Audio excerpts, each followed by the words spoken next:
Wargroove is a game I've been excited about since I first saw gameplay footage. In fact, a few months ago, Robot Pizza Party and I interviewed Chucklefish Games about its development on our podcast, so if you're curious about indie game development or just getting to know some of the personalities at Chucklefish Games, I'll put a link in the description. So if you don't know, Wargroove is a turn-based strategy game largely inspired by Advance Wars and a bit of Fire Emblem. But there are many differences that make Wargroove its own game entirely, and a ton of features and modes to keep you busy for a long time. For example, there's the arcade mode for each character that puts you up against a predetermined set of foes, or the campaign where you can take over a host of commanders and follow a story, and then there's puzzle mode, which is like individual challenges, and the community content and the level and cutscene creator, which, to be honest, could be a game by itself. If you've seen my previous reviews or listened to my podcast, you know I like to break things into sections, so that's what we're going to do. We're going to go over characters, visuals, sound, and gameplay. And to start off with the characters, there are 4 factions with 3 commanders in each: the Cherrystone Kingdom, the Heavensong Empire, the Felheim Legion, and the Floran Tribes. Every commander is a powerful unit on the battlefield, with their own special attack known as a groove, but to call it an attack would be kind of misleading actually, it's more like an ability.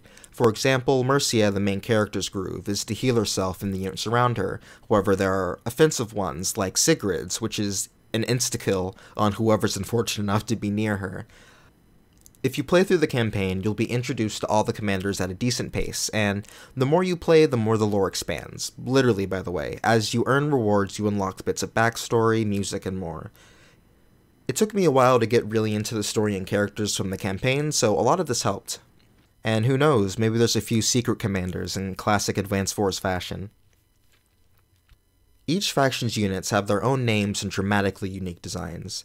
Character personality and design across the board are great. Everyone has their own quirks and charms that really shine in their interactions, and my personal favorites were Sigrid, Ragna, and of course Caesar, who is the best boy, and the fact that there isn't a Caesar plush for sale right now is a personal insult to me.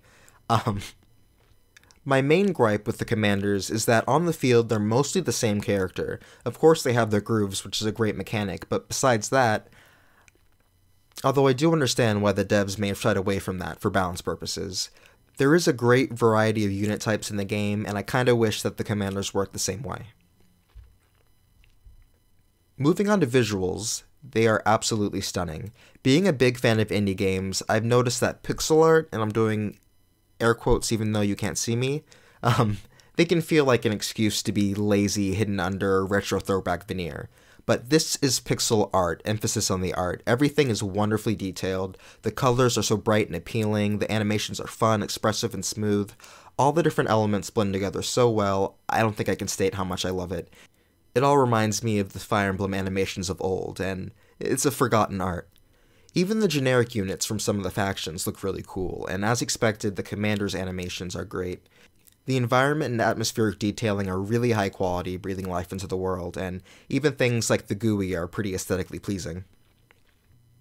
Now, going on to sound, first I'd like to note that there's just a lot of nice sound effects, which makes the simplest actions feel very satisfying. There's lots of cute little noises, but Wargroove also has this great soundtrack that you can unlock as you play by the composer Phonetic Hero, and the voice acting is well cast and very fun, and here's a tip.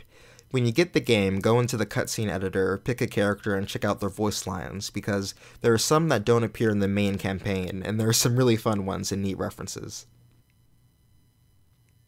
Now on to the most important bit, the gameplay. I mean, if it's disappointing, it sort of invalidates everything I've said before, so let's get into it. First, I want to say that it has a very classic difficulty. It doesn't hold your hand much, but luckily the game goes into great detail about its mechanics and the codex, and there's no shame in reading up to get the best understanding of everything that's going on.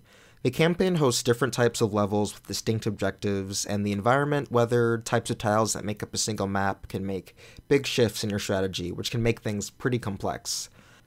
However, if this difficulty scares you, don't worry, because Wargroove has one of the most robust difficulty sliders I've ever seen to customize the game exactly how you want. You can choose to take less damage, earn more money, and even charge your groove faster.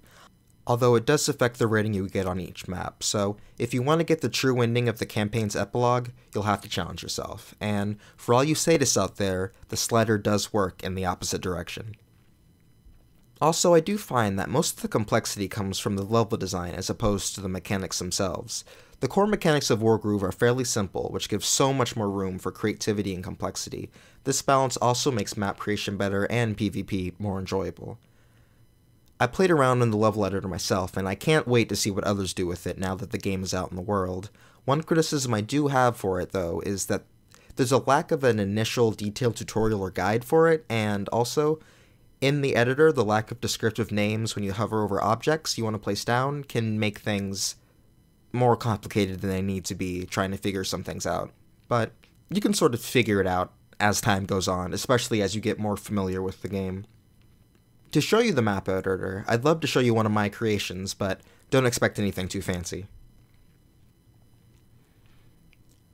So, overall, is Wargroove worth it?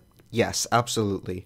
With its wealth of content, complex cutscene and level editor, and fine balancing for a super fun single and multiplayer experience, Wargroove solidifies itself as an incredible revitalization of the classic style of the TBS genre.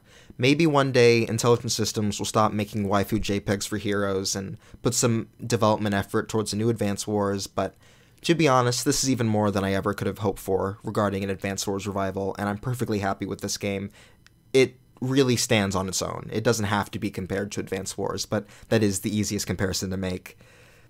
Oh, and since the last time I did a video game review, I was told that I should score it, so I'm going against my personal values and giving games a score from now on. So Wargroove, for me, will be a 4.4. It's going to be on my own personal scale, so between a 4 and a 5 means go out and buy it now. It's available on the Switch eShop, it's available on Steam, Xbox Store, and the PlayStation Store. It's $20. That's a great price for the amount of content in this game. I really, really, really recommend it. Thanks for watching.